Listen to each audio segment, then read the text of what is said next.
ಸತ್ಯ ಸ್ವೀಕಾರ ಮಾಡ್ತಕ್ಕಂಥ ಜೀವನ ಸಮ್ಯಕ್ ದೃಷ್ಟಿ ಇರ್ತದೆ. ಸಮ್ಯಕ್ ದೃಷ್ಟಿ ಜೀವನ ಈ ಸಂಸಾರ ಸಾಗರದಿಂದ ಮುಕ್ತ ಆಗ್ತದೆ. ಇದುವರೆಗೆ ಮಹಾನ್ ಸಾಗರನಿಗೆ ಸಂಸ್ಕಾರ ವಿಷಯ ತಗೊಂಡ ಧರ್ಮ ಸಂಸ್ಕಾರ ಆತ್ಮನಲ್ಲಿ ಇತ್ತು ಅಂತಂದ್ರೆ ಆ ಸಂಸ್ಕಾರ ಆ ಆತ್ಮನನ್ನ ಪೂಜ್ಯ ಮಾಡ್ತದೆ. ಆ ಸಂಸ್ಕಾರ ಆತ್ಮನನ್ನ ಇತಿಹಾಸ ಪುರುಷರನ್ನಾಗಿ ಮಾಡ್ತದೆ. ಯಾಕೆಂದ್ರೆ ಕೇಳಿದೆ, ಸುರಸುಂದರಿ ದೊಡ್ಡವಳು, ಮೈನಾ ಸುಂದರಿ ಸಣ್ಣವಳು. ಬರೇ ವರ್ತಮಾನ ಯೋಗದಾಗ ಹೆಸರು ಯಾರು ಹೈಲೈಟ್ ಆಯಿತು? ಮೈನಾ ಸುಂದರಿ. ಸಣ್ಣವಳಾದರೂ ದೊಡ್ಡವಳು ಅನ್ಸ್ಕೊಂಡು. ಕಾರಣ ಸಂಸ್ಕಾರ, ಪುರುಷಾರ್ಥ, ಕರ್ತೃತ್ವ. ಹಾಗೆ ಇಡೀ ಭರತ, ಬಾಹುಬಲಿ ಇದ್ರ ಬದಲ ಭಾಳ ಚರ್ಚೆ ಆಗ್ತಕ್ಕಂಥ ವಿಷಯ. ಕ್ವಶನ್ ಕೇಳಿ ನಂಗೆ ಭಾಳ ಖುಷಿ ಆಯಿತು. ಬಾಹುಬಲಿ ಭಗವಾನರು ತೀರ್ಥಂಕರರಾಗಲಿಲ್ಲ. ಕ್ವಶನ್ ಮಾರ್ಕದ ಏಕೆ? ಭಗವಾನರು ಮತ್ತು ತೀರ್ಥಂಕರಲ್ಲಿ ಇರುವ ವ್ಯತ್ಯಾಸವೇನು? ಸಣ್ಣ ಉದಾಹರಣೆ ಹೇಳಿ ಲಘು ತೀರ್ತು. ಎಲ್ಲ ಮಾಸ್ತರ್ಗಳು ಹೆಡ್ ಮಾಸ್ಟರ್ ಆಗಂಗಿಲ್ಲ. ಎಲ್ಲ ಮಂತ್ರಿಗಳು ಪ್ರಧಾನ ಮಂತ್ರಿ ಆಗೋದಿಲ್ಲ.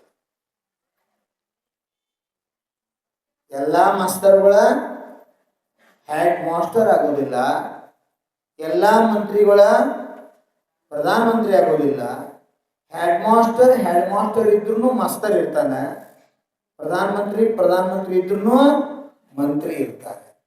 ಇದೆಲ್ಲ ಹಾಗೆ ಎಲ್ಲ ಭಗವಾನರು ತೀರ್ಥಂಕರರಾಗಲಿಲ್ಲ. ತೀರ್ಥಂಕರ ಸಹಿತ ಭಗವಾನರನ್ನ. ವಿಶೇಷ ಏನಂದ್ರೆ ಅದು ತೀರ್ಥಂಕರ ಪ್ರಕೃತಿಯ ಮಹಿಮೆ. ಯಾರು ತೀರ್ಥಂಕರತ್ವ ಪ್ರಕೃತಿಯನ್ನು ಪ್ರಾಪ್ತಿ ಮಾಡ್ಕೊಂಡಾರ ಅವರು ತೀರ್ಥಂಕರ. ಸಾಮಾನ್ಯ ಕೇವಲಿಗಳೊಳಗ ಮುಖ್ಯ ರೂಪದಾಗ 7 ಭೇದ ಇರ್ತಾರೆ. ವಿಶೇಷ ರೂಪದಾಗ 9, 11 ಸಾಕಷ್ಟು ಅದಾವು. ಮುಖ್ಯ ರೂಪದಾಗ 7 ಜನ ಕೇವಲಿ ಭೇದ ಮಾಡ್ಯಾರ. ತೀರ್ಥಂಕರ ಕೇವಲಿ, ಸಾಮಾನ್ಯ ಕೇವಲಿ, ಮೂಕ ಕೇವಲಿ, ಅಣಬದ್ಧ ಕೇವಲಿ, ಅಂತಃಕೃತಿ ಕೇವಲಿ, ಉಪಸರ್ಗ ಕೇವಲಿ. ಈ ರೀತಿ ಮುಖ್ಯವಾಗಿ 7 ಸಮುದ್ರಗಾತ ಕೇವಲಿ ಸಮುದ್ರಗಾತ ಅಂದರು. ಈ ರೀತಿ ಮುಖ್ಯ ರೂಪದಾಗ 7 ಕೇವಲಿ ಇದಾರು. ಅದರ ತೀರ್ಥಂಕರ ಕೇವಲಿಗಳು ವಿಶೇಷತೆ. ಬಾಹುಬಲಿ ಭಗವಾನ್ ಕೇವಲಿ ಇದ್ರು, ಬಾಹುಬಲಿ ಭಗವಾನ್ ಅರ್ಹಂತ ಇದ್ರು, ಬಾಹುಬಲಿ ಭಗವಾನರಾದ್ರು. ತೀರ್ಥಂಕರ ಆಗಲಿಲ್ಲ. ಕಾರಣ ಏನು? ಬಾಹುಬಲಿಯವರಿಗೆ ಕಾಮದೇವ ಅಂತಕ್ಕಂಥ ಪದವಿ ಇತ್ತು. ಹೆಂಗ ಉದಾಹರಣೆ, ವಿತ್ತ ಮಂತ್ರಿ, ಬೇರೆ ಬೇರೆ ಮಂತ್ರಿಗಳು ಇರ್ತಾರ ಸಂಸತ್ದಾಗ. ಪ್ರಧಾನಮಂತ್ರಿಗಿಂತಲೂ ದೊಡ್ಡವರಲ್ಲ ಯಾರು? ರಾಷ್ಟ್ರಾಧ್ಯಕ್ಷ. ಒಂದು ಅರ್ಥದಾಗ ನಾವು ತೀರ್ಥಂಕರನ್ನ ಪ್ರಧಾನಮಂತ್ರಿ ಸ್ಥಾನದಲ್ಲಿ ನೋಡ್ರೆ ಭರತನನ್ನ ರಾಷ್ಟ್ರಾಧ್ಯಕ್ಷ ಸ್ಥಾನದಲ್ಲಿ ನೋಡ್ಬೇಕಾಗ್ತದೆ. ಭಾರತದ ಪ್ರಥಮ ಪ್ರಜೆ ಯಾರಂತ ಕೇಳಿದ್ರೆ ಪ್ರಧಾನಮಂತ್ರಿ ಅಲ್ಲ, ಯಾರು? ರಾಷ್ಟ್ರಪತಿಯವರು. ರಾಷ್ಟ್ರಾಧ್ಯಕ್ಷರ ಪದ ಪ್ರಥಮ ಪ್ರಜಾಪದ. ಹಂಗೆ ಈ ಪ್ರಪಂಚದೊಳಗ ಭರತ ಈ ಕಾಲದ ಅಪೇಕ್ಷಾದಿಂದ ತೀರ್ಥಂಕರ್ ಬರೀ ಚಕ್ರವರ್ತಿ, ತೀರ್ಥಂಕರ್ ಅಂತಕ್ಕಂಥ ಪ್ರಕೃತಿ ಬರೀ ಪ್ರಧಾನಮಂತ್ರಿ ಸ್ಥಾನದಾಗಿದ್ರು ಅದಕ್ಕಿಂತ ದೊಡ್ಡ ಸ್ಥಾನವನ್ನ ಯಾರು ಪಡ್ಕೊಂಡ್ರು? ಚಕ್ರವರ್ತಿ ಭರತ್ ಪಡ್ಕೊಂಡ್ರು. ಅಯೋಧ್ಯಾದ ದೊರೆ, ಅಯೋಧ್ಯಾದ ಅರಸ ಮಹಾರಾಜ ಋಷಭದೇವ. ಆತನಿಗೆ ಮಾತ್ರ 2 ಜನ ಹೆಂಡತಿಯರು, ಪತ್ನಿಯರು ಮಾತ್ರ ಸಾಧ್ಯ. ಯಾಕಂದ್ರೆ ಯಾರು ರಾಷ್ಟ್ರಾಧ್ಯಕ್ಷ ಸ್ಥಾನದಾಗ ನಾವು ನೋಡಕತ್ತೀವಲ್ಲ, ಅದಕ್ಕೆ ಭಾರತ ದೇಶದ ರಾಷ್ಟ್ರದ ಹೆಸರು ಅಭಿನವ ವರ್ಷ. ಅಲ್ಲಿ ಇತಿಹಾಸದ ಸಾಕಷ್ಟು ಪದಗಳದಾವು. ಅದರಾಗ ವಿಶೇಷ ರೂಪದಾಗ ನಾಮಾಂಕಿತ ಆದದ್ದು ಭಾರತ. ಭಾರತ ಅಂತಕ್ಕಂಥ ಪದ ಈ ದೇಶಕ್ಕೆ ಬಂದದ್ದು ಪ್ರಥಮ ಚಕ್ರವರ್ತಿ ಆದಿನಾಥರ ಜ್ಯೇಷ್ಠ ಪುತ್ರ ಭರತನಿಂದ ದೇಶಕ್ಕೆ ಭಾರತ ಅಂತಕ್ಕಂಥ ಹೆಸರು ಬಂದಾಗ ತೀರ್ಥಂಕರ ಬಲೆ ದೊಡ್ಡವರಿದ್ರು ತೀರ್ಥಂಕರ ಪದವಿ ಚಕ್ರವರ್ತಿ ಪದವಿಗಿಂತ ಶ್ರೇಷ್ಠ ಇದ್ರು ಸಹ ಇಲ್ಲಿ ಪ್ರಥಮ ಆದ್ಯತೆ ಯಾವ ಪ್ರಕಾರ ಪ್ರಧಾನಮಂತ್ರಿ ಪದ ದೊಡ್ಡದಿದ್ರು ಸಹ ಇಲ್ಲಿ ಪ್ರಥಮ ಪ್ರಜೆ ಅಂತ ರಾಷ್ಟ್ರಪತಿಯನ್ನು ನಾವು ಗುರುತಿಸಲಾಗ್ತದ. ಹಾಗೆ ತೀರ್ಥಂಕರತ್ವ ಪದ ಮೂರು ಲೋಕದಾಗ ಸರ್ವಶ್ರೇಷ್ಠ ಪುಣ್ಯ ಪ್ರಕೃತಿಯ ಪದ. ಅದು ಪುಣ್ಯದಿಂದ ದೊರೆತಕ್ಕಂಥ ಉದಾಹರಣೆ ಅಂತ ಹೇಳ್ಬೇಕಂದ್ರ ಐ ಎ ಎಸ್ ಮಾಡ್ರಿ ಅಂತಂದ್ರ ನೀವೇನಾಗ್ತೀರಿ? ಡೆಪ್ಯೂಟಿ ಕಮಿಷನರ್, ಜಿಲ್ಲಾಧಿಕಾರಿ ಆಗ್ತೀರಿ. ಜಿಲ್ಲಾಧಿಕಾರಿ ಆಗ್ಬೇಕಾದ್ರೆ IAS ಹುದ್ದೆಯನ್ನು ಹೊಂದಿರಬೇಕು. ಇದು ಕಾನೂನು, ಇದೊಂದು ನಿಯಮ. ಹಂಗ ತೀರ್ಥಂಕರ ಆಗ್ಬೇಕಾದ್ರ ಯಾರು ತೀರ್ಥಂಕರ ಆಗ್ತಾರೋ ಅವರು 16 ಭಾವನೆಗಳನ್ನ ಕೇವಲಿ ಭಗವಂತರ ಪಾದ ಮೂಲದಲ್ಲಿ ಈಗ ಹೇಳ್ತಾ ಇದ್ರು ಮಾರ ಸಂಸ್ಕಾರ ಪ್ರಭಾವಗಳ ಅನೇಕ ಅಂತ ನಮ್ಮ ಧರ್ಮ ಗುರುಗಳ ಉಪದೇಶ ಮಾಧ್ಯದಿಂದ, ಗುರುಗಳ ದರ್ಶನ ಮಾಧ್ಯದಿಂದ, ಗುರುಗಳ ಮೇಲೆ ಇರ್ತಕ್ಕಂಥ ಶ್ರದ್ಧಾ ಮಾಧ್ಯಮದಿಂದ ಈ ಜೀವಕ್ಕೆ ಸಮ್ಯಕ್ತು ಪ್ರಾಪ್ತಿ ಆಗ್ತದೆ. ಇದು ವ್ಯವಹಾರ ಅಪೇಕ್ಷಾದಿಂದ. ಸಿದ್ಧಾಂತದಾಗ ಎರಡು ಉಲ್ಲೇಖ ಮಾಡ್ತಾರೋ, ಯಾವ ಜೀವ ಅತ್ಯಂತ ಪರಿಶುದ್ಧ ಭಾವನಾದಿಂದ ವೀತರಾಗ ಭಗವಂತರ ಆರಾಧನಾ ಮಾಡ್ತದ, ಗುಣಗಾನ ಮಾಡ್ತದ, ದರ್ಶನ ಮಾಡ್ತದ, ಅದರ ಫಲ ಸ್ವರೂಪ ಈ ಜೀವಕ್ಕ ಸಮ್ಯಕ್ ದರ್ಶನ ಪ್ರಾಪ್ತಿ ಆಗ್ತದೆ. ಮಾ ಜಿನ್ವಾನಿ ದ್ವಾದಶಾಂ ಜಿನ್ವಾನಿ ಮಾತಾನ ಭಕ್ತಿ ಆರಾಧನಾ ಭಾವ ವಿಶುದ್ಧಿಯಿಂದ ಮಾಡೋದ್ರಿಂದ ಈ ಜೀವಕ್ಕೆ ಸಮ್ಯಕ್ ಜ್ಞಾನ ಪ್ರಾಪ್ತಿ ಆಗ್ತದೆ.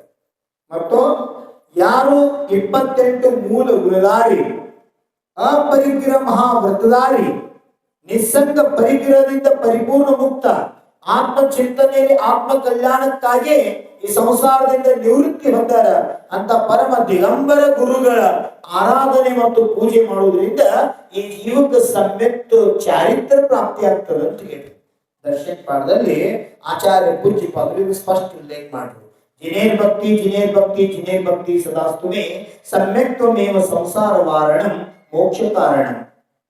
ಶ್ರುತೇ ಭಕ್ತಿ ಶ್ರುತೇರ್ ಭಕ್ತಿ ಶ್ರುತೇರ್ ಭಕ್ತಿ ಸದಾಸ್ತುಮೇ ಸುಜ್ಞಾನಮೇವ ಸಂಸಾರ ವಾರಣಂ ಮೋಕ್ಷ ಕಾರಣ. ಗುರೋರ್ ಭಕ್ತಿ ಗುರೋರ್ ಭಕ್ತಿ ಗುರೋರ್ ಭಕ್ತಿ ಸದಾಸ್ತುಮೇ ಚಾರಿತ್ರಮೇವ ಸಂಸಾರ ವಾರಣಂ ಮೋಕ್ಷ ಕಾರಣ. ಜಿನೇಂದ್ರ ಭಗವಾನ್ ಭಕ್ತಿ ಮಾಡುವುದರಿಂದ ಯಾವ ಸಮ್ಯಕ್ ಸಂಸಾರ ಸಾಗರದಿಂದ ಮುಕ್ತ ಮಾಡ್ತದೆ ಅಂತ ಸಮ್ಯಕ್ ಈ ಜೀವಕ್ಕೆ ಪ್ರಾಪ್ತಿ ಆಗ್ತದೆ. ಚಿನ್ವಾನಿ ಭಕ್ತಿ ಮಾಡುವುದರಿಂದ ಯಾವ ಜ್ಞಾನ ಸಂಸಾರ ಸಾಗರವನ್ನ ಪಾರು ಮಾಡಿ ಕೇವಲ ಜ್ಞಾನ ಪ್ರಾಪ್ತಿಯಾಗಿ ಸಾಕ್ಷಾತ್ ಮೋಕ್ಷಕ್ಕೆ ಕಾರಣದ ಅಂತ ಸಮ್ಯಕ್ ಜ್ಞಾನ ಪ್ರಾಪ್ತಿ ಮಾ ದ್ವಾದಶಾಂಗ ಚಿನ್ವಾನಿ ಭಕ್ತಿ ಮಾಡುವುದರಿಂದ ಆಗ್ತದೆ.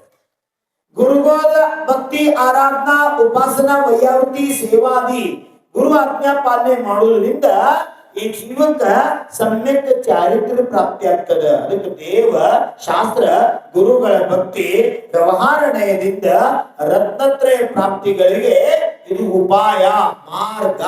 ನಿಶ್ಚಯದಿಂದ ಸ್ವ ಆತ್ಮನ ಮೇಲೆ ಶ್ರದ್ಧಾ ಸಮ್ಯಕ್ ದರ್ಶನ, ಸ್ವ ಆತ್ಮವನ್ನ ಅರಿತುಕೋದು ತಿಳ್ಕೋದು ಅದು ಸಮ್ಯಕ್ ಜ್ಞಾನ, ಸ್ವ ಆತ್ಮನೊಳಗ ಇರೋದು ವಾಸ ಮಾಡೋದು ಆತ್ಮಸ್ಥ ಆಗೋದು ಸಮ್ಯಕ್ ಚಾರಿತ್ರ. ಇದು ನಿಶ್ಚಯ ರತ್ನತ್ರಯ. ಈ ವ್ಯವಹಾರ ಮತ್ತು ನಿಶ್ಚಯ ರತ್ನತ್ರಯ ಮಾಧ್ಯಮದಿಂದ ಈ ಆತ್ಮ ತ್ರಿಲೋಕಿನಾಥ ಪರಮಾತ್ಮ ಆಗ್ತಾನ. ಈ ಮೂರೂ ಲೋಕದಾಗ ಎಲ್ಲಕ್ಕಿಂತ ಶ್ರೇಷ್ಠವಾಗಿರ್ತಕ್ಕಂಥ ಪುಣ್ಯದ ಪ್ರಕೃತಿ ಅಂದ್ರ ತೀರ್ಥಂಕರತ್ವ. ಹಂಗ ಇಲ್ಲಿ ಡಿಗ್ರಿ ಅದಾವ, BAMS, BHMS, SP ಆಗ್ಬೇಕಾದ್ರೆ DYSP ಆಗ್ಬೇಕಾದ್ರ ನಮ್ಮ ಹಂತಗಳನ್ನ ಅಧ್ಯಯನ ಮಾಡಬೇಕು. ಮತ್ತೊಂದು ಪ್ರೈಮರಿ ಸ್ಕೂಲ್ ಟೀಚರ್ ಆಗ್ಬೇಕಾದ್ರೆ TCH ಮಾಡಬೇಕು. BA ಮಾಡಿದ್ರೆ ಹೈಸ್ಕೂಲ್ ಟೀಚರ್ ಆಗ್ತೀವಿ, MAD ಮಾಡಿದ್ರೆ ಕಾಲೇಜ್ ಟೀಚರ್ ಆಗ್ತೀವಿ. ಒಂದೊಂದು ಹುದ್ದೆಯನ್ನು ಪಡಿಬೇಕಾದ್ರೆ ಒಂದೊಂದು ಅರ್ಹತೆಗಳು ನಮ್ಮಲ್ಲಿ ಬೇಕು. ಅದಕ್ಕೆ ಡಿಗ್ರಿ ಅಂತ ಕರಿತೀವಿ. ಆಯಾ ಡಿಗ್ರಿ ಪಡ್ಕೊಂಡ ಆಯಾ ಸ್ಥಾನ ಡ್ರೈವಿಂಗ್ ನೀವು ಕಲ್ತೀರಿ ಅಂದ್ರೆ ಡ್ರೈವರ್ ಆಗ್ಬೋದು. ಆಯಾ ಸ್ಥಾನ ಕಲಿಗೆ ಒಂದೊಂದ ಸ್ಥಾನಮಾನ ಹೆಂಗದಾವು ಹಂಗ ಈ ಮೂರೂ ಲೋಕದಾಗ ಭರತ ಭೂಮಿ ಅಷ್ಟಲ್ಲ ಇಡೀ ಮೂರೂ ಲೋಕದಾಗ ಎಲ್ಲಕ್ಕಿಂತ ಶ್ರೇಷ್ಠ ಪುಣ್ಯದ ಪದವಿ ಪ್ರಕೃತಿ ಅಂದ್ರೆ ಪದವಿ ಯಾವ್ದಂತ ಕೇಳ ತೀರ್ಥಂಕರತ್ವ. ತೀರ್ಥಂಕರ್ ಒಂದು ಕಾಲದಾಗ ಮಾತ್ರ 24 ಆಗ್ತಾರೆ ಒಂದು ಕ್ಷೇತ್ರಪೇಕ್ಷದಿಂದ.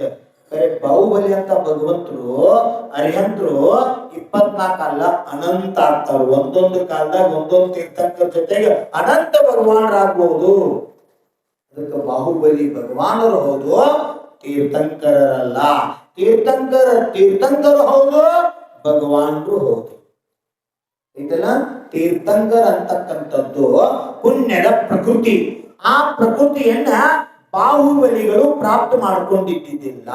ಅರ್ಥಾತ್ ಅವ್ರು IAS ಮಾಡಿದ್ದಿಲ್ಲ, ಮತ್ತೆ ಅವರು ಕಲೆಕ್ಟರ್ ಆಗ್ಲಿಲ್ಲ.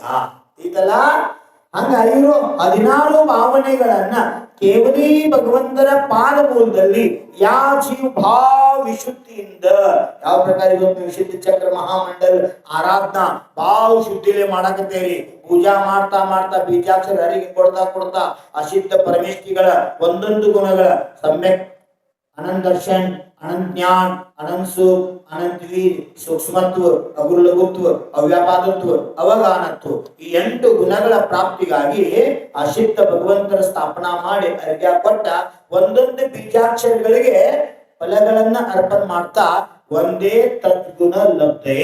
ಏ ಪ್ರಭು, ಮೊದಲು ಪೂರ್ವ ಪರ್ಯಾದ ನೀವು ಭಕ್ತ ಆಗಿದ್ರಿ, ನೀವು ಭಕ್ತಿ ಮಾಡಿ ಇವತ್ತು ಕರ್ಮ ನಾಶ ಮಾಡಿ ಭಗವಾನ್ ಆಗಿರಿ. ಇವತ್ತು ನಾ ಭಕ್ತ ಆಗಿ ನಿಮ್ಮ ಪಾದ ಮುಂದ ಭಕ್ತಿ ಮಾಡಾಕ್ತೇನೆ, ಭವಿಷ್ಯದಾಗ ನಿಮ್ಮಂಗ ನಾನು ಭಗವಾನ್ ಆಗ್ತೀನಿ. ಈ ಸದ್ಭಾವನೆಯನ್ನ, ಈ ಶ್ರದ್ಧೆಯನ್ನ, ಈ ಆಸ್ಥಾನ, ಈ ವಿಶ್ವಾಸವನ್ನ ಇಟ್ಟ ನಾವು ಭಗವಂತರ ಆರಾಧನೆ ಮಾಡಕತ್ತೀವಿ. ಯಾವ ಪ್ರಕಾರ ಇವತ್ತು ಕೃತ್ರಿಮ ಸಮೂಹ ಶರಣ ಪಾದ ಮೂಲ ಸಿದ್ಧ ಚಕ್ರ ಮಹಾಮಂಡಲ ಆರಾಧನೆ ಮಾಡಕತ್ತೇವೆ, ಹಂಗ ಮುಂದಿನ ಬಹುದಾಗ ಕೇವಲಿ ಭಗವಂತರ ಪಾದ ಮೂಲದಾಗ ದರ್ಶನ ವಿಶುದ್ಧಾದಿ 16 ಭಾವನೆಗಳನ್ನ ನೀವು ಭಾವ ವಿಶುದ್ಧಿಯಿಂದ ಭಾವಿಶುದ್ಧಿ ಆದ್ರ ನಿಮ್ಮ ಆತ್ಮಗೂ ತೀರ್ಥಂಕರ ಪ್ರಕೃತಿ ಬಂದಾಗ್ತದ. ನಿಮ್ಮ ಆತ್ಮನು ತೀರ್ಥಂಕರಾಗಿ ಮೋಕ್ಷ ಪ್ರಾಪ್ತಿ ಮಾಡ್ಕೊಳ್ಬಹುದು. ಅಂತ ಶಕ್ತಿ ಪ್ರತಿಯೊಂದು ಆತ್ಮನಲ್ಲದ. ಆದ್ರ ಬಾಹುಬಲಿಗಳು ತೀರ್ಥಂಕರ ಪ್ರಕೃತಿಯನ್ನ ಬಂದು ಮಾಡ್ಕೊಂಡಿದ್ದಿಲ್ಲ ಅನ್ನೋದ್ರಿಂದ ಅವ್ರಿಗೆ ತೀರ್ಥಂಕರ ಅಂತಕ್ಕಂತ ಉಪಾಧಿ ಇಲ್ಲ, ಪದವಿ ಅವ್ರಿಗಿಲ್ಲ. ಅವ್ರಿಗೆ ಯಾವ ಪದವಿ ಇತ್ತಂದ್ರ ಕಾಮದೇವ. 24 ಕಾಮದೇವ್ ಆಗ್ತಾರ. 24 ತೀರ್ಥಂಕರ ಆಗ್ತಾರೋ ಹಂಗ 24 ಜನ ಕಾಮದೇವ್ ಆಗ್ತಾರ. ಆ 24 ಕಾಮದೇವ್ ಪೈಕಿ ಪೈಲಾ ಕಾಮದೇವ್ ಯಾರಂದ್ರ ಬಾಹುಬಲಿ. ಅದೇ ಪ್ರಕಾರ ಚಕ್ರವರ್ತಿ ಭರತ 12 ಜನ ಚಕ್ರವರ್ತಿ ಆಗ್ತಾರೆ ಒಂದು ತೀರ್ಥಂಕರ ಕಾಲದಲ್ಲಿ. ಆ 12 ಜನ ಚಕ್ರವರ್ತಿ ಪೈಕಿ ಪೈಲಾ ಚಕ್ರವರ್ತಿ ಯಾರು? ಭರತ. ಅವರು ಮಾಡಿದ ಪೂರ್ವ ಜನ್ಮದ ಸುಕೃತದ ಪುಣ್ಯದ ಫಲ ಸ್ವರೂಪವಾಗಿ ಅವ್ರಿಗೆ ಕಾಮದೇವ, ಚಕ್ರವರ್ತಿ, ತೀರ್ಥಂಕರಾದಿ ಉಪಾಧಿಗಳು ಪ್ರಾಪ್ತ. ಅವು ಪುಣ್ಯದ ಪ್ರಕೃತಿಗಳು. ಗೊತ್ತಾಯ್ತಲ್ಲ? ಬಾಹುಬಲಿಗಳು ಭಗವಾನರು ಹೌದು, ಆದ್ರೆ ತೀರ್ಥಂಕರರಲ್ಲ. ಆದಿನಾಥರು ತೀರ್ಥಂಕರು ಹೌದು, ಭಗವಾನರು ಹೌದು. ಎಲ್ಲರಿಗೂ ಹೆಡ್ ಮಾಸ್ಟರ್ ಇರಬೇಕು. ಮಾಸ್ತರ್ ಇದ್ರೆ ನಾವು ಹೆಡ್ ಮಾಸ್ಟರ್ ಆಗವ. ಈಗಲ್ಲ ಎಲ್ಲ ಹೆಡ್ ಮಾಸ್ಟರ್ ಅದಾರ, ಕರೆ ಎಲ್ಲಾ ಮಾಸ್ತರ್ಗೂ ಹೆಡ್ ಮಾಸ್ಟರ್ ಅಲ್ಲ. ತೀರ್ಥಂಕರ್ ಎಲ್ಲಾರು ಭಗವಾನ್ರ, ಕರೆ ಎಲ್ಲಾ ಭಗವಾನ್ರ ತೀರ್ಥಂಕರ್ ಅಲ್ಲ. ಸ್ಪಷ್ಟೀಕರಣ ಎಲ್ಲರಿಗೂ ಪರ್ಫೆಕ್ಟ್.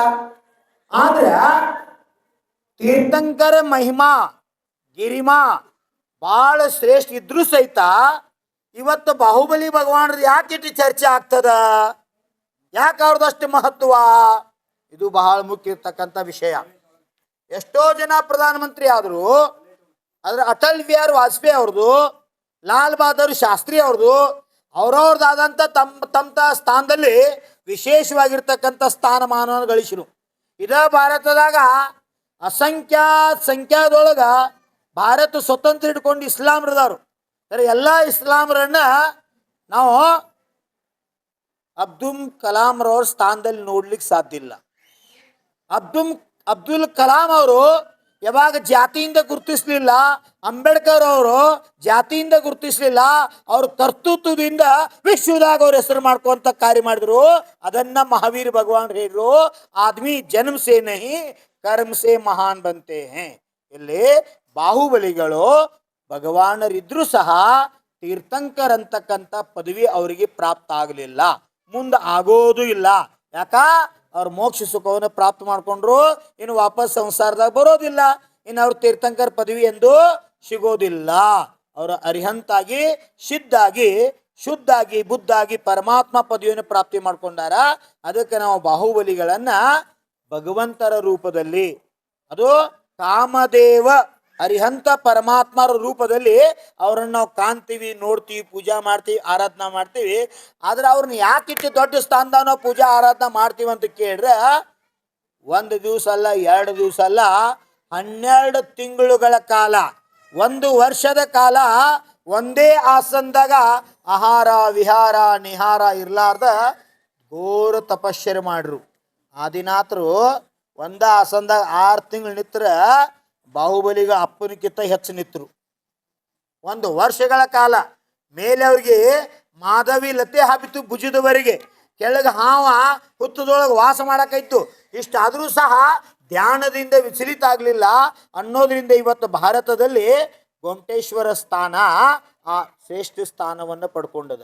ಗೊಮಟೇಶ್ವರ ಬಾಹುಬಲಿ ಏನು ಅರಿಹಂತ ಪರಮೇಷ್ಠಿಯಾಗಿ ಸ್ಥಾನ ಪಡ್ಕೊಂಡ್ರು, ಅದಕ್ಕಿಂತ ದೊಡ್ಡ ಸ್ಥಾನವನ್ನ ಭರತ ಚಕ್ರವರ್ತಿ ಪಡ್ಕೊಂಡ್ರು. ಯಾಕಂದ್ರೆ ಇಲ್ಲಿ ಯಶಕೀರ್ತಿ ನಾಮಕರ್ಮ ಕೆಲಸ ಮಾಡ್ತತಿ ಅಂತ. ಈ ಭಾರತ ದೇಶದಲ್ಲಿ ಪ್ರಪ್ರಥಮವಾಗಿ ದಿಗ್ವಿಜಯನ್ನ ಸಾಧಿಸಿ ಧ್ವಜಾಸ್ಥಾಪನಾ ಮಾಡ್ತಕ್ಕಂಥ, ಮಂದಿರ ನಿರ್ಮಾಣ ಮಾಡಿ ಮಂದಿರ ಮೇಲೆ ಧ್ವಜಾಸ್ಥಾಪನಾ ಮಾಡ್ತಕ್ಕಂಥ ಕಾರ್ಯ ಪ್ರಪ್ರಥಮ ಯಾರಾದರೂ ಮಾಡಿದ್ರ ಪ್ರಥಮ ಚಕ್ರವರ್ತಿ ಭರತ್ ಮಾಡ್ಯಾರ ಅನ್ನೋದ್ರಿಂದ ನಮ್ಮ ಆಗಮದಾಗ ಈಗೂ ಹೇಳ್ತಾರೋ, ಯಾರ ಮಂದಿರದಲ್ಲಿ, ಕ್ಷೇತ್ರಗಳಲ್ಲಿ, ಮಂಗಲ ಕಾರ್ಯದಲ್ಲಿ, ವಿಧಾನ ಪೂಜಾ ವಿಧಾನಗಳಲ್ಲಿ ಯಾರ ಧ್ವಜಗಳನ್ನ ಸ್ಥಾಪನಾ ಮಾಡ್ತಾರೋ ಅವ್ರ ಮನೆತನದ, ಅವ್ರ ಧರ್ಮದ, ಅವ್ರ ಸಮಾಜದ, ಆ ಆತ್ಮಂದ ಯಶ ಕೀರ್ತಿ ಆಗ್ತದ, ದೇಶ ತುಂಬ ವಿಶ್ವ ತುಂಬ ಕೀರ್ತಿ ಬೆಳಗ್ತದ ಅಂತ ಹೇಳಿದ್ರು. ಹಂಗ ಬಾಹುಬಲಿಕ್ಕಿಂತಲೂ ಭರತನ ಕೀರ್ತಿ ಯಾಕೆ ವಿಶ್ವವ್ಯಾಪಿ ಆತಂದ್ರ ಈ ಭೂಮಿ ತಲೆ ಮ್ಯಾಗ ಆದಿನಾಥ ಮಾಡ್ಲಾರ್ದ ಕೆಲಸ ಭರತ ಮಾಡ್ರು. ಪ್ರಥಮ ತೀರ್ಥಂಕರ ಆದಿನಾಥರು ಮಾಡ್ಲಾರ್ದ ಕೆಲಸ ಭರತರು ಮಾಡ್ರು. ಅಂತ ಕಾರ್ಯ ಏನ್ ಮಾಡ್ರು? 72 ಜಿನಾಲಯ ನಿರ್ಮಾಣ ಮಾಡ್ರು ಕೈಲಾಸದಲ್ಲಿ. ಎಂಥ ಜಿನಾಲಯಗಳು ಇವತ್ತಿನ ಜನ ನಾವು ಕಲ್ಪನಾ ಮಾಡೋಕ್ಕಾಗೋದಿಲ್ಲ. ಆ 72 ಜಿನಾಲಯಗಳ ಮಧ್ಯದಲ್ಲಿ ಒಂದು ಭವ್ಯ ಖಡ್ಗಾಸನದ ಆದಿನಾಥ ಪ್ರತಿಮೆಯನ್ನ ನಿರ್ಮಾಣ ಮಾಡಿದ್ರು. ಯಾರು? ಪ್ರಥಮ ಚಕ್ರವರ್ತಿ ಭರತರು. ಬಂಗಾರದ, ಯಾವತ್ತಂತೀರಿ 24 ಕ್ಯಾರೆಟ್ ಅಂತ, ಅಪರಂಜಿ ಚಿನ್ನದೊಳಗ 500 ಧನುಷ್ಯ ಉತ್ತುಂಗದ ಖಡ್ಗಾಸನದ ಆದಿನಾಥರ ಪ್ರಥಮ ಮೂರ್ತಿಯನ್ನ ನಿರ್ಮಾಣ ಮಾಡಿರ್ತಕ್ಕಂಥ ಶ್ರೇಯ ಈ ಭಾರತದ ಯಾರೇ ಸಿಗ್ತಿದ್ರ ಪ್ರಥಮ ಚಕ್ರವರ್ತಿ ಭರತ ಸಿಗ್ತದ. ಆ ಕಾರ್ಯದಿಂದನ ನಮ್ಮ ದೇಶದ ಹೆಸರು ಭರತನಿಂದ ಭಾರತ. ಎಂಥ ಭರತ ಅಂತ ಕೇಳ್ರ ಆ ಆತ್ಮನ ಮೇಲೆ ಎಷ್ಟು ಸುಸಂಸ್ಕಾರ ಆಗಿತ್ತಂದ್ರ, ಕೆಸರಿನಾಗಿರ್ತಕ್ಕಂಥ ಕಮಲ್ನಂಗ ಮನ್ಯಾಗಿದ್ರು ಸಹಿತ ಅವರು ವೈರಾಗಿ ಇದ್ರು ಅಂತ. ಯಾರು? ಭರತರು. ಬಾಹುಬಲಿಗಳು ದೀಕ್ಷಾ ತಗೊಂಡು 12 ತಿಂಗಳು ನಿಂತಾರು, ಸರಿ ಅವ್ರು ಕೇವಲ್ಗಾನ ಆಗ್ತಾ ಇಲ್ಲ. ಸರಿ ಭರತರು ದೀಕ್ಷಾ ತಗೊಂಡು ಕೇಶಲೋಚನೆ ಮಾಡ್ಕೊಂಡು ಧ್ಯಾನ ಕೂತ್ರು. ಪಿಂಚ್ ಇಲ್ಲ, ಕಮಂಡಲು ಇಲ್ಲ, ಕಾಡಿಗೆ ಹೋಗ್ಲಿಲ್ಲ, ಆಹಾರಕ್ಕೆ ಹೋಗ್ಲಿಲ್ಲ, ವಿಹಾರ ಮಾಡಲಿಲ್ಲ. ಅಂತರ್ಮೂರ್ತದಾಗ ಕೇವಲ್ಗಾನ ಪ್ರಾಪ್ತಿ ಮಾಡ್ಕೊಂಡ ಆತ್ಮನ ಪರಮಾತ್ಮ ಮಾಡ್ತಕ್ಕಂಥ ಕಾರ್ಯ ಮಾಡಿದ್ರು. ಅಂತರ್ಮೂರ್ತ ಇದು ವಿಚಾರ ಮಾಡುವಂಥ ವಿಷಯ ಐತಿ. ಬಾಹುಬಲಿದ ರಾಜ್ಯ ಪೌದನ್ಪುರ, ಆದಿನಾಥ ರಾಜ್ಯ ಅಯೋಧ್ಯ, ಅದರ ಭರತ್ ಚಕ್ರವರ್ತಿ ರಾಜ್ಯ ಶಟ್ಖಂಡ.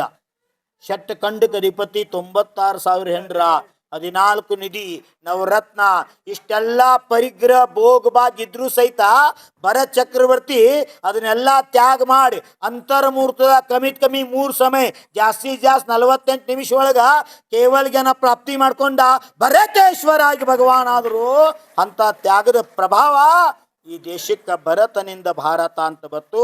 ಅದಕ್ಕೆ ಇಷ್ಟ ತಿಳ್ಕೋದ, ಬಾಹುಬಲಿ ತೀರ್ಥಂಕರರಲ್ಲ, ಎಲ್ಲ ತೀರ್ಥಂಕರು ಅರಿಹಂತರು ಹೌದು, ಆದ್ರ ಎಲ್ಲ ಅರಿಹಂತರು ತೀರ್ಥಂಕರರಲ್ಲ. ಎಲ್ಲ ಭಗವಾನರು ತೀರ್ಥಂಕರಲ್ಲ. ಭಗವಾನ್ ಯಾರಿರ್ತಾರೋ ಅವ್ರ ನಿಯಮದಿಂದ ಭಗವಾನಾಗಿ ಮೋಕ್ಷಕ್ಕೆ ಹೋಗ್ತಾರೋ, ಅದರ ತೀರ್ಥಂಕರಿದ್ದವರೆಲ್ಲರೂ ನೇಮದಿಂದ ಭಗವಾನ್ ಆಗೇ ಆಗ್ತಾರೋ. ಇದು ಸಿದ್ಧಾಂತ. ಅದರ ಬಾಹುಬಲಿ ತೀರ್ಥಂಕರ ಪದವಿಯನ್ನು ಪಡ್ಕೊಂಡಿದ್ದಿಲ್ಲ. ಬಾಹುಬಲಿ ಪ್ರಥಮ ಕಾಮದೇವರಿದ್ರು. ಭರತರು ತೀರ್ಥಂಕರ ಪದವಿ ಪಡ್ಕೊಂಡಿದ್ದಿಲ್ಲ. ಭರತರು ಪ್ರಥಮ ಚಕ್ರವರ್ತಿಗಳಿದ್ರು. ಋಷಭಸೇನರು ತೀರ್ಥಂಕರ ಪದವಿ ಪಡ್ಕೊಂಡಿದ್ದಿಲ್ಲ, ಪ್ರಥಮ ಗಣಧರರಾಗಿದ್ದರು. ಅನಂತ ವೀರ್ಯರು ಆದಿನಾಥರ ಪುತ್ರರೇ, ಅನಂತ ವೀರ್ಯರು ಭಗವಾನ್ರಾದರು, ಪ್ರಥಮ ಮೋಕ್ಷಗಾಮಿ ಆದರು. ಆದ್ರೆ ಅವ್ರಿಗೆ ತೀರ್ಥಂಕರತ್ವ ಪದವಿ ಇದ್ದಿದ್ದಿಲ್ಲ. ಆದಿನಾಥಾದಿ ಮಹಾವೀರರವರೆಗೆ 24 ತೀರ್ಥಂಕರರು ತೀರ್ಥಂಕರತ್ವ ಪದವಿಯನ್ನ 16 ಭಾವನೆಗಳನ್ನ ಭಾವಿಸಿ ಆ ಪದವಿ ಪ್ರಾಪ್ತ ಮಾಡ್ಕೊಂಡಿದ್ರಂತೆ. ಅವರೆಲ್ಲ ತೀರ್ಥಂಕರಾದ್ರು. ನಾವು ತೀರ್ಥಂಕರಾಗಿ ಮೋಕ್ಷ ಹೋಗ್ಬೇಕಾಗಿತ್ತಂದ್ರ ಕೇವಲಿ ಭಗವಂತರ ಪಾದ ಮೂಲದಲ್ಲಿ 16 ಭಾವನೆಗಳನ್ನ ವಿಶುದ್ಧಿ ಭಾವದಿಂದ ಭಾವಿಸಿದ್ದೆ ಆದ್ರ ನಾವು ತೀರ್ಥಂಕರ ಪದವಿ ಪಡ್ಕೊಂಡ ಭಗವಂತಾಗಿ ಮೋಕ್ಷಕ್ಕೆ ಹೋಗ್ಬೋದು. ಇರ್ಲಿಕ್ಕ ಸಾಮಾನ್ಯ ನಾವು ಭಕ್ತರಾಗಿ ಭಗವಂತರ ಭಕ್ತಿ ಮಾಡಿದ್ರೆ ನಾವು ಅರಿಹಂತರಾಗಿ ಭಗವಾನರಾಗಿ ಮೋಕ್ಷಕ್ಕೆ ಹೋಗ್ಬೋದು. ತೀರ್ಥಂಕರಿರ್ಲಿ, ಗಣಧರರಿರ್ಲಿ, ಚಕ್ರವರ್ತಿಗಳಿರ್ಲಿ, ಕಾಮದೇವು ಇರ್ಲಿ, ಯಾರೇ ಇದ್ರು ಶರೀರ ಇರತಕ್ಕ ಅಷ್ಟ ಅವ್ರ ತೀರ್ಥಂಕರ, ಚಕ್ರವರ್ತಿ, ಕಾಮದೇವ ಅಂತ ನಾವು ಗುರುತಿಸ್ತೀವಿ. ಯಾವಾಗ ಶರೀರನ ಕಪ್ರಗತಿ ಅದೃಶ್ಯ ಆಗಿ ಆತ್ಮ ಸಿದ್ಧಿಶೀಲ ಗಮನ ಮಾಡ್ತಾನೋ ಅಲ್ಲಿ ಯಾವ ತೀರ್ಥಂಕರ್ ಭೇದಿಲ್ಲ, ಅರಿಹಂತ ಭೇದಿಲ್ಲ, ಭಗವಾನ್ ಭೇದಿಲ್ಲ, ಕಾಮದೇವ್ ಚಕ್ರವರ್ತಿ ಯಾವುದು ಭೇದಿಲ್ಲ. ಅಭೇದ ರೂಪದಾಗ ಅನಂತ ಸಿದ್ಧ ಪರಮೇಶ್ವರ ಇದಾರ.